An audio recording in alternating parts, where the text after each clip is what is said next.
Alrighty, we're going to get started here. Jack, Chris, can you hear me okay? Yes. Fine.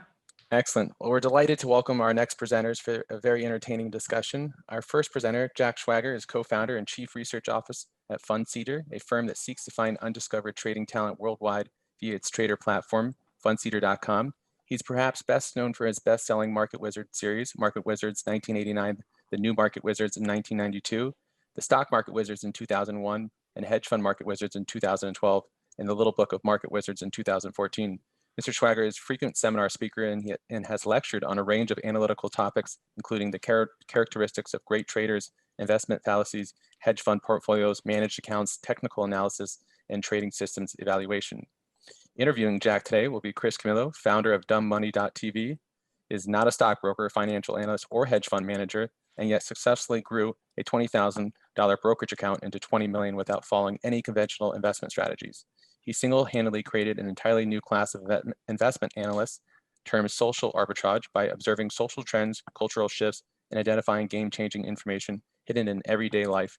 Mr. Camillo's unique strategy and success caught the eye of world-renowned author and trading expert Jack Schwager, who features him as one of the greatest independent traders of all time in his new book, Unknown Market Wizards, the best traders you've never heard of. Gentlemen, it's a pleasure to welcome you both. I'm turning the stage over to you, Chris, and to kick off the presentation. Thank you, Jack. This is such a joy for me to get to actually interview you. I mean, this is like, you don't realize this, Jack, but like, if I weren't doing what I was doing, if I'm not doing what I'm doing right now, like as a trader, in my mind, I would want to be doing what you're doing. Like I would want to have the career that you had, essentially. I don't know how you did it, like surfacing the world's greatest traders over a multi-decade process and just bringing them to life, right, through your books. It's mind-blowing to me that I'm sitting here interviewing. So thank you for this opportunity, Jack. No, it's great. I'm happy to be on the other side of the table for a change. I bet. Well, this won't be the 8 or 9 hour interview that you did with me for your newest book, but okay. Listen, I'm trying to think of things that I don't know if people have asked you this stuff or not, but like, I just want to know, I know in my head what would bring me to do what you're doing, but like, when did you even start investing? Was it as a kid? Like, I know you're always talking about other investors, but you must, before you started writing about other investors, I know you had a career here in the investment community. Like, what was the impetus when did you first start? What was your first investment? Do you even remember? No. Well, it would have been a futures contract, I would imagine. But I didn't come to this the way. First of all, I'm not a trader. Okay, I don't consider myself a trader.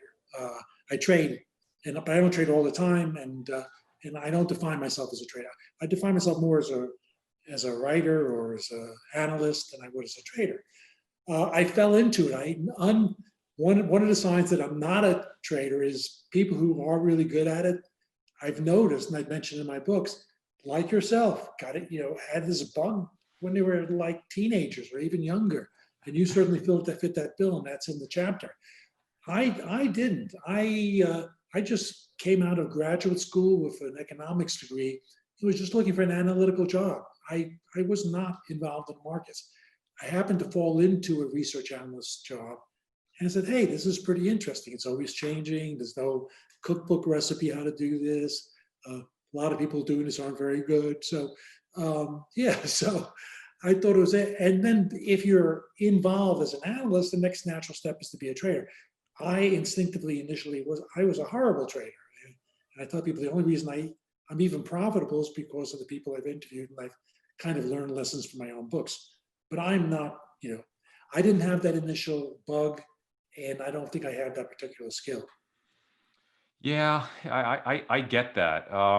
It's fascinating. Yet you spent so many years so closely attached to this world and the traders you write about. Can you go back to the first idea of writing this book?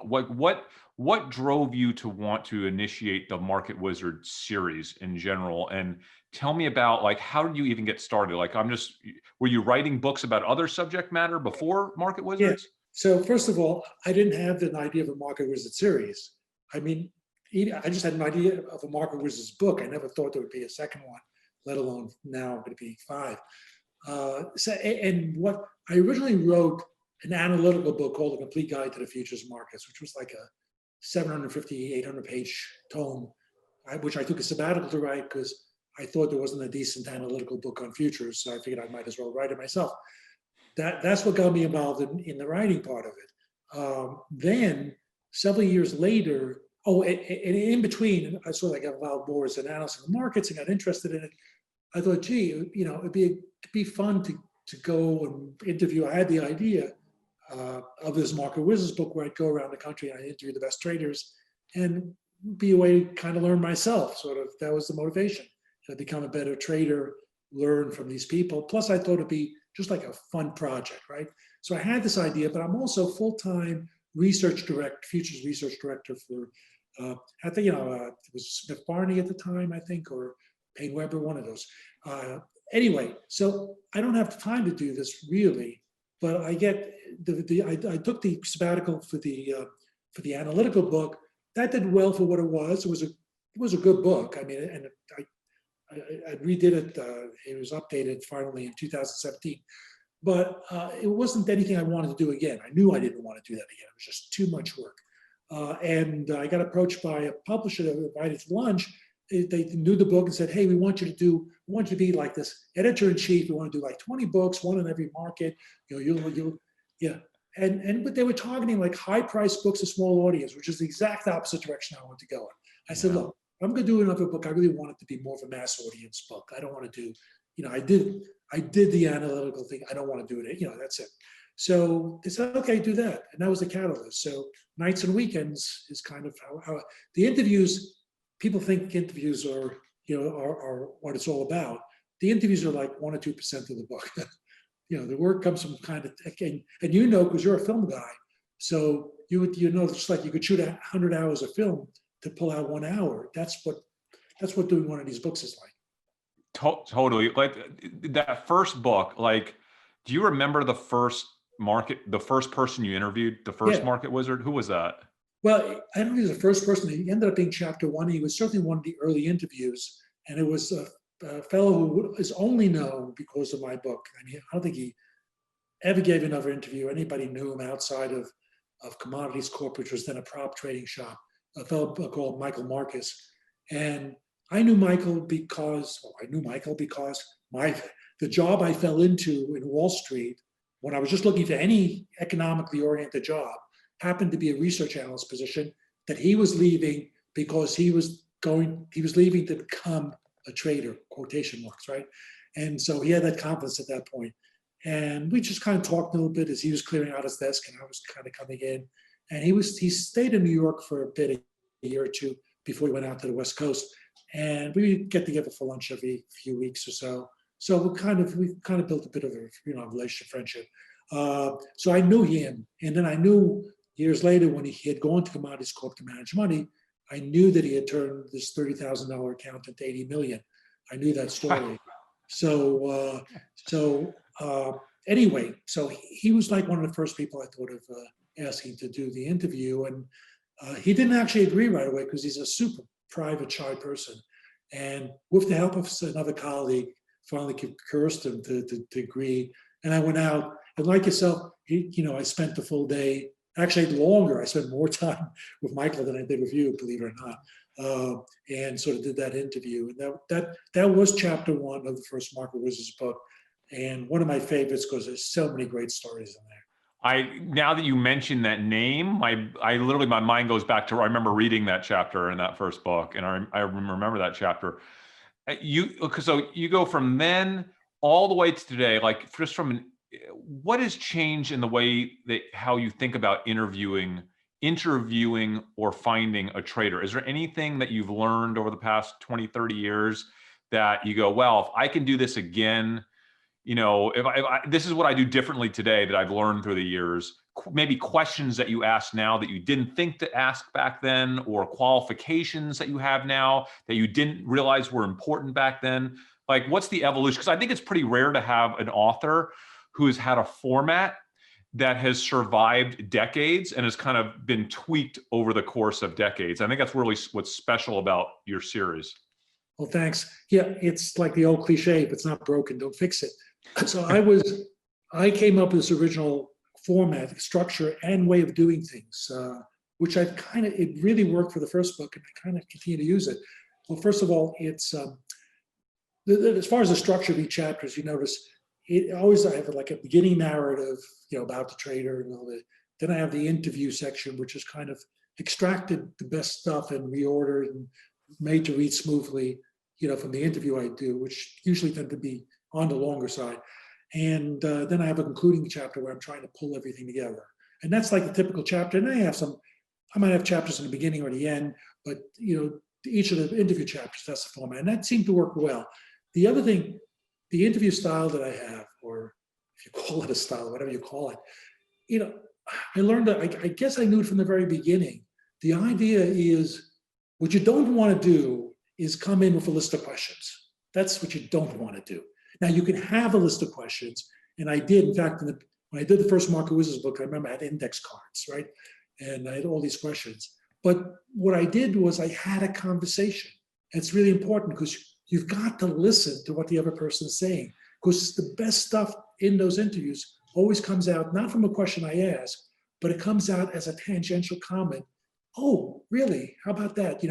And so the idea is to have a conversation, not to do a journalistic interview. That's critical. And I've done that from the beginning. And then at the end, I remember I would go through all the index cards, and usually if I did my job well, everything was answered. There might be a couple of questions that I didn't get to, didn't come up, I should say.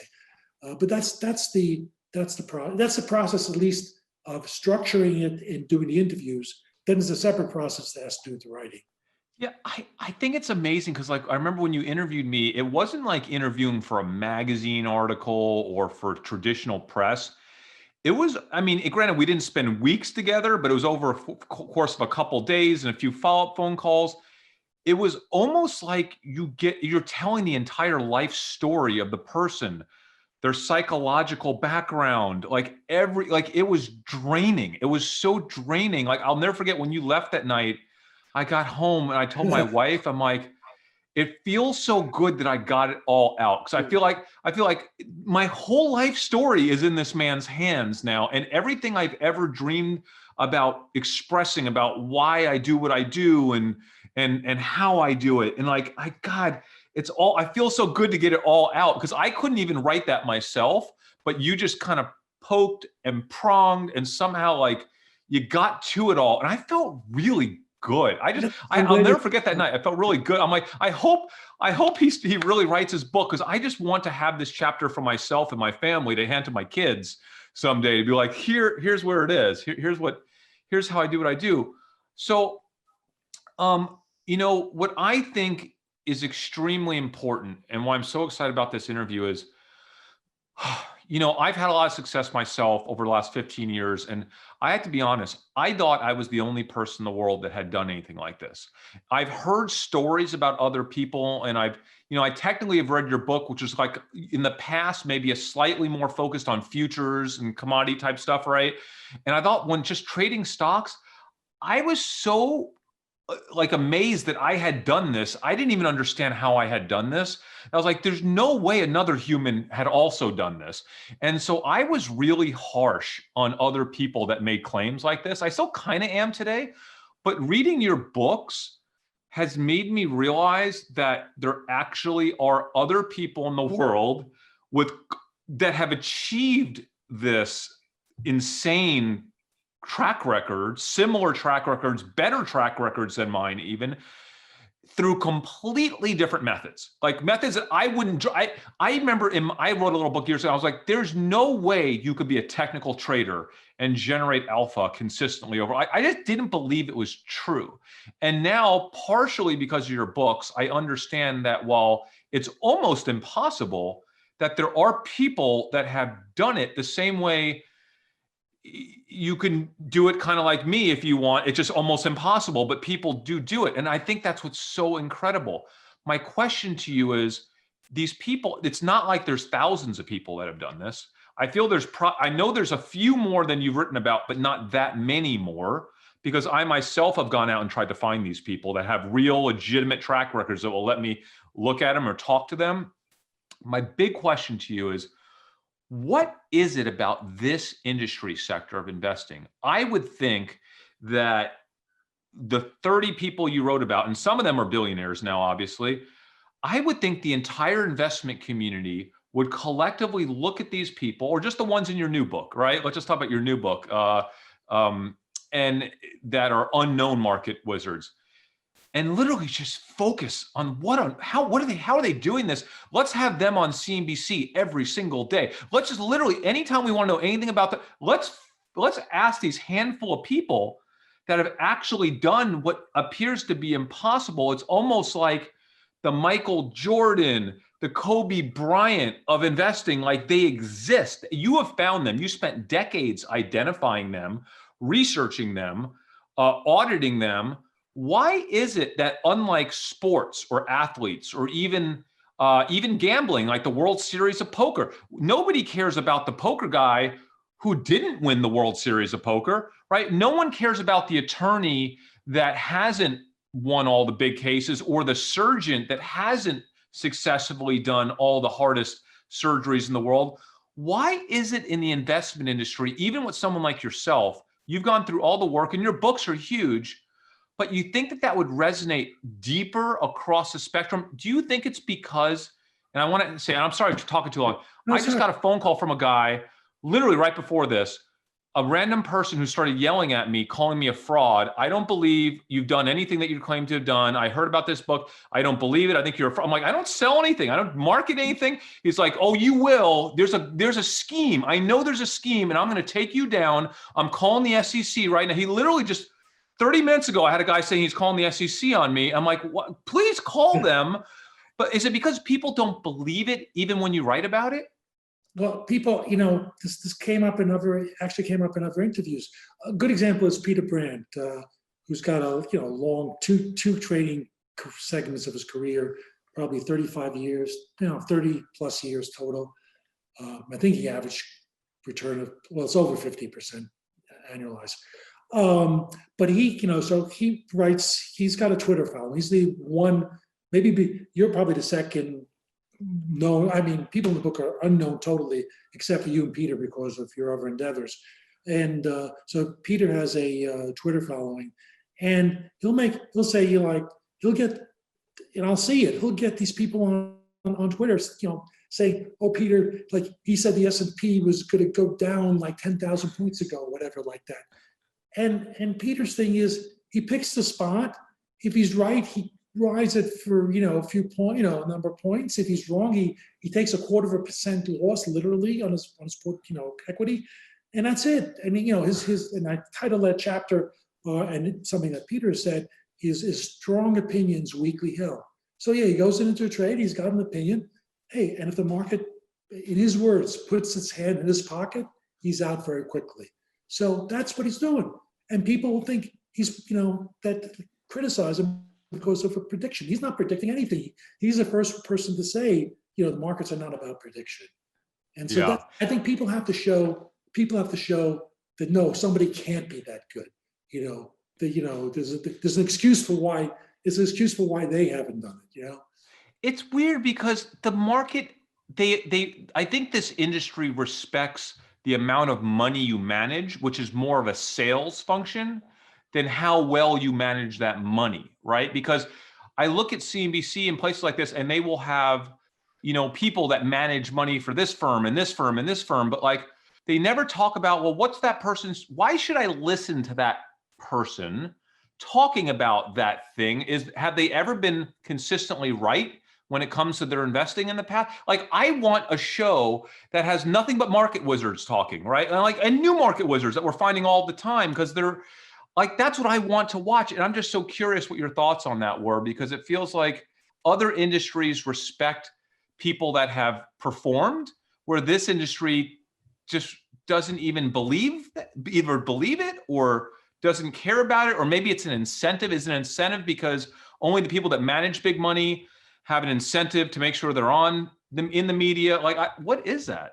Well, they will have. I mean, to be fair, they do have people. So they will have the Ray Dalios on and stuff like that when they can get them. But it's not. It's not that easy necessarily to get the people who are truly successful and necessarily find them, right? And it's easier.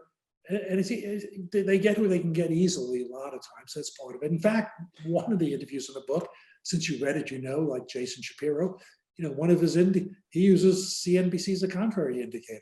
So it's me too. me too. I get that. Well, why? Let me ask you, why was writing Unknown Market Wizards, which is to me the most exciting book in your series? Obviously, I'm just a regular guy, and I couldn't wait to read about other regular guys who just did it in their own way without being part of a hedge fund, right? Why was it important to you to write this book, and why now? Yeah, well, it was thematic. It was a theme, So the idea, the last Market Wizards book I did was called Hedge Fund Market Wizards. So what's the most different thing I can do is find guys who are solo trading their own account. Nobody knows who they are. They've done spectacularly well. They've outperformed 99% plus of the professional industry, and they just continue rolling along. So that gave the book a theme, and I thought that was that. And a catalyst was actually Peter. I knew Brandt for a while, and I hadn't interviewed him for any book. And Brandt, he's not old, but he's 73 now, whatever. I just wanted to make sure that I knew his ideas. I knew he had a lot of valuable things to say. So I wanted to capture his thoughts for posterity. And so I knew if I ever did another book that I'd put him in it. And he was in Colorado, as I am, and a couple hours away from me. And he was moving to a different state. And I was thinking of doing this book. So that was kind of the case. Well, I said, I'll do it before he moves, so at least I don't have to travel to one. I could just drive to this interview. And it turned out by the time I got around to interviewing him, he had already moved. But so that was the exact catalyst. That's awesome. Well, tell me about the differences. You've interviewed and done books on so many institutional market wizards. And now you've done one on kind of unknown or kind of just retail traders that are market wizards. Are they the same person that just for whatever reason fell into a different path in life that allowed one to be an institutional money manager and one went down a different path? Or do you think that there's such different people that the unknown market wizards would have never, they're just not really built to be hedge fund wizards, right? Or institutional market wizards, and vice versa, right? Like, do you think there's any similarities? Are they totally different? I think in some cases what you say is true in that some of the people I interviewed for this book are just not comfortable managing money. I mean, and we talked about Brandt's like the perfect example. He only, other than the prop account he managed back for Commodities Corp many decades ago, but subsequently he only managed money for 1 year, like 13 months, of friends and family. But it just messed up his mind. He didn't like that. And if you look at his tracker, it's interesting. His biggest drawdown occurred exactly then. And the month he gave back the money, I think his investors lost like 10% or whatever. It wasn't like a fortune.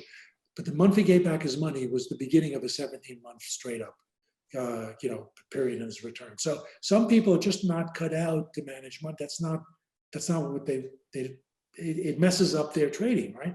Also, some people just don't want to. I have interviewed solo traders before, for all the other market, and there are people who just don't want to manage money. And in this book, Jason Shapiro, like he is managing a couple of accounts, larger accounts that he knows, but he doesn't. He says, "I will never." And he's been there. He's been, working for a hedge fund, managing $600 million. He's been there. He doesn't want to do that. He doesn't want to go marketing. He doesn't want to manage people. So he says, "I will never ever." Have any staff. If anything requires my having staff, I don't want to do it. So he just wants to be a solo trader. So yeah, some people are just cut out that way. But in other books, I have interviewed people who were solo traders who could as well work both ways. So yeah, I feel the same way. There's no way that I could do what I do if I had to get up, put a suit on, and go deal with teams of people and administrative work and have to document my thinking behind my trades. And then I'm thinking about, well, can I back up my reasoning for that trade if I get called out on it later? Like that would not work in my, like there's a 0% chance I would be successful. And I might be successful, but not nearly as successful as I am as a solo trader. And I can't imagine it. Yeah. So it depends. And some people want to build empires, and are good at it and want to manage people. So Jack, I'm going to ask you one last question because I know we need to leave a little bit of time for Q&A. But I do want to ask how much of this, because I know people are probably watching this interview and they're always thinking, could I be a market wizard someday? And I think it's really important. You've interviewed so many of them from so many different walks of life. How much of this do you think is learned behavior, meaning that they can read the Market Wizards books and just learn it really quick? And how much of it, I'm not saying is innate, but how much of it needs to be learned through trading experience? And they just have to like learn on their own, this works or it doesn't work. They need to feel losing money and they need to feel making bad decisions and good decisions. Like, what's a reasonable timeline, do you think, from being, and I know there's always exceptions, from starting off day one to being a trader who can consistently develop something that beats the market? Is it a year? Is it 5? Is it 10 years based on all the people you've interviewed? Well, for a lot of people, a lot of people aren't necessarily cut out to be traders. I mean, a lot of people are drawn to markets because they think it's, an easy way to make a lot of money, which is the main motivation. It's not like take yourself, you just had this passion for finding mispriced things from when you were, back to you're going to these auctions and garage sales and stuff like that, looking for mispriced items. I mean, this was kind of in your genes, so it was natural. And I think part of your success is because you were kind of born to do what you're doing in a way. And that's true of a lot of the traders. So I think most people cannot achieve track records like you have, or people in the book have, or other market wizard books have, because there is a matter of exceptional skill. I mean, not everybody's going to be a professional NBA player, regardless how much you like basketball, right? Yeah. For one thing, you got to have a certain amount of height, with rare exceptions. But beyond that, I mean, you got to have a certain type of body, So it's not just a matter of work and desire. Some of these things are just you're born with, right? So, but having said all of that, what you can get out of like the Market Wizard books are good traits to have for trading, or good concepts to have about trading, or understanding. And that understanding may not come in the first reading either, because I've often had people tell me, I reread it 10 years. I'm surprised how much I missed the first time around. I mean, 10 years later. So. Well, let me end off just by saying, as both someone that was in a Market Wizard book and loves the Market Wizard books, especially the new one, like the unknown one, I think is the best one. But I think the thing that I think most people would get out of it is that it's possible. Like, I feel like you read these books and you read especially Unknown Market Wizards, and you now know for a fact it is possible, and not just possible with one person, but a bunch of people in totally different ways from different walks of lives. It's possible. Does that mean you're going to do it? No. But does it mean that you can potentially do it? Absolutely. So Jack, just thank you for making that possible for millions of people to realize what can be achieved for themselves. I think democratizing investing is maybe one of the most important things we could do for all of humanity. And I know people think I'm crazy for saying that, and your books are a big part of it. Thanks for finding me and for allowing me to be part of that. So I think we have some Q&A maybe if anyone has questions. Jack, Chris, can you guys hear me okay? Yeah. Yes. Excellent. Thanks for a fantastic presentation. Let's jump to our first question. Our first viewer asks, was the interview of Chris recorded and will it be shared? And then Chris, do you feel Jack's book fully reflects you as a trader and how you think? You want me to take my part is quicker? Sure. Yes and no. It was recorded, and no, it won't be shared. I never share any recordings. And actually, if I did, it wouldn't be very good. Because you got to, if I were to print out verbatim our interview, it'd probably be, I don't know how many hundreds of pages on its own. And it would have a lot of ramblings, and like anything, when we speak, we don't speak in a manner that translates well to the printed page. So, so it's, it's the recordings I never have and never would release the recordings. So I'm excited to answer my part of the question because, you know, I'm on YouTube. My YouTube channel is Dumb Money and then Dumb Money Live. I have 2 YouTube channels, and I've probably done a couple hundred hours of YouTube just this year trying to explain the thought process of being a social arb trader. And I'm not just saying this to prop up your book. I've read my chapter in your book 6 times, okay? It is a masterpiece on social arb trading.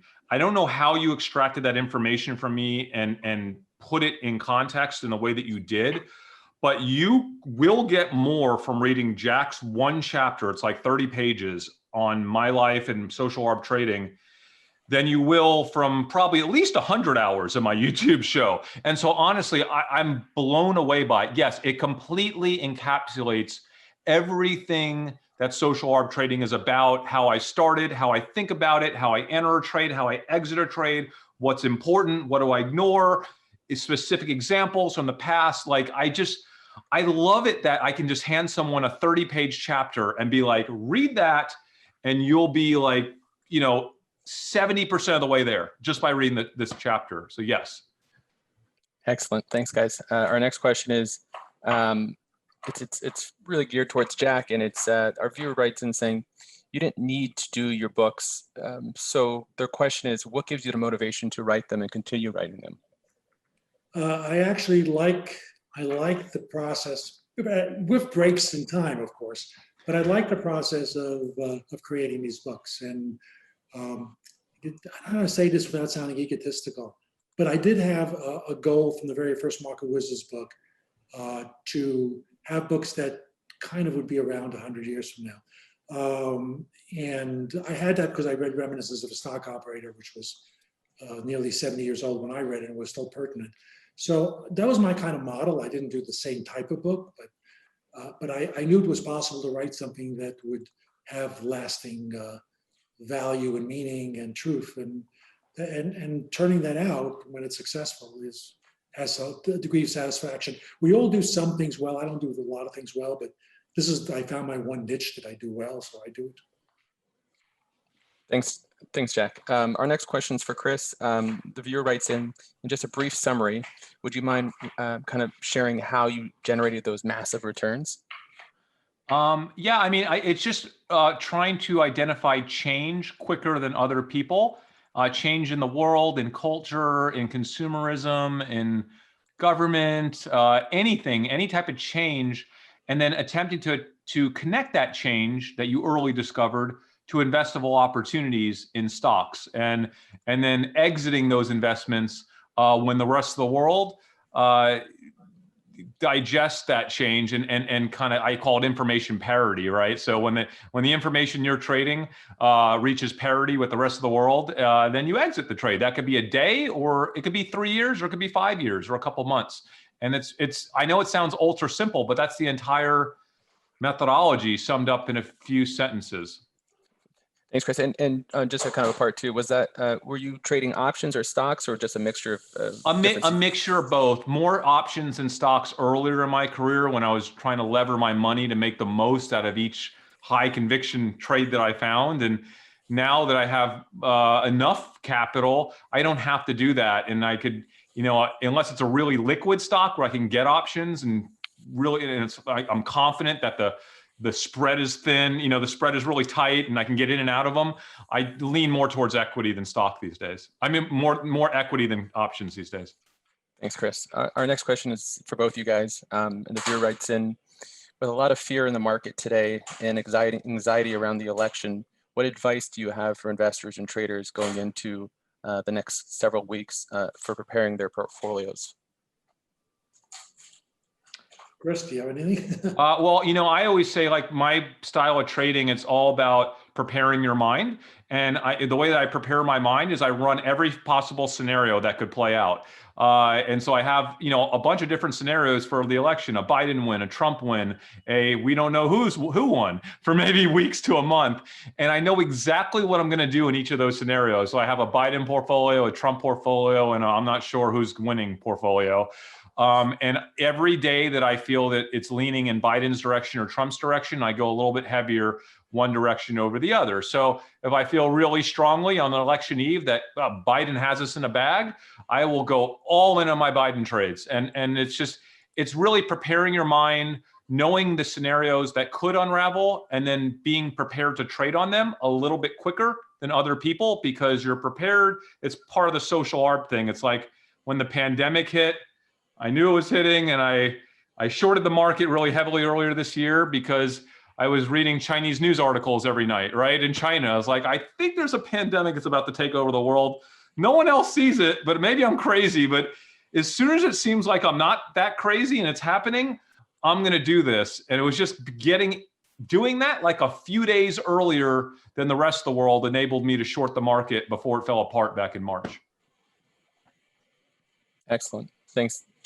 Jack, did you want to comment on that? Or do you want to move to the next question? No, I can't. I have nothing. Chris's answer is good. I wouldn't have nothing valuable. All right, thanks. Our next question for Jack, and the viewer writes in, will there be a book by Jack on automated trading systems or wizards who program them? No, because I can't think how that would be, I can make that type of book interesting. So, although I have interviewed systematic traders, but even there wouldn't be a book of that theme. There could be people, as there have been in the past, who are quants. People like Ed Thorpe, but basically they would just be a chapter, not the theme of a book. Thanks. Our next question is geared towards Chris, and the reviewer writes in and says, what books do you recommend of Jack's aside from his new one, if you had to choose two from the past? I honestly, the one that stands out the most in my mind besides the new one is his original book, right? Like that was the most impactful for me. And it was just eye-opening, the concept of how he took you through the traders. I've read all of them, but I would read the first just because I just feel it's important. It's important to understand the base concept for where it all started. And I think there was one that had Steve Cohn in it. And now I don't remember. I don't think that was the first book, was it, Jack? Stock Market Wizards. That was Stock Market Wizards. Stock Market, yeah. So the book with Steve Cohn, I really, really liked as well. I remember that one. And Unknown Market Wizards, of course. I do, listen, I'm a retail equity trader. So the other stories of the other retail equity traders in Unknown Market Wizards, I thought were just really, really cool. And in fact, I won't disclose who it is, but I've had a recent contact with one of the other people in the book. We've been kind of trading we've been exchanging how we've been doing this year. And I thought I was having the year that, again, nobody could beat me this year. Like, it's crazy. I think this person beat me this year. I'm so blown away by how, I am so blown away by a couple of the people in this book that I just want to go have, when this whole thing is over, it'll be cool if we can all get together and have drinks or something at some point. Was it the other Texas resident? I don't know where he lives. I don't know. I told him I wouldn't disclose it too. He's like, I don't want anybody to know. No, he's very private. And what was the first book called, just for our viewers? Market Wizards. The first one was called Market Wizards. Excellent. Thank you. Excellent. Thank you. We've got time for one more question here. Do you guys have any view, the viewer writes in, on big tech and what we saw today in the news with Dorsey's testimony? I've been so busy today. I saw him in the background. I remember seeing his beard is all I really remember. And I saw a line get quoted that he said that Twitter wasn't capable of influencing the election, which I see where he was going with that. At the same time, it's not black and white. There's a lot of gray areas.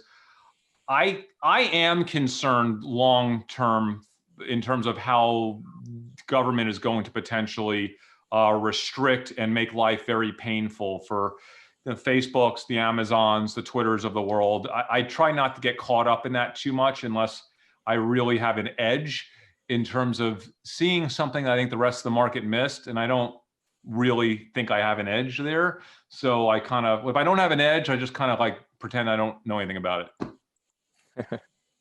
Excellent. All right, guys. Well, that's all the time we have for today. I'll leave it for closing remarks before we wrap up for the two of you guys real quick. Jack, no, I just want to thank you again. This has been just a wonderful experience for me to get to sit with you and get to interview for your book after I've been reading your books for 20 years. This is so exciting, guys. Your book, I don't know if your book was supposed to come out on election day, if that was designed that way or not, but it's a UK publisher and they probably didn't think about it. So it's just coincidence, you know.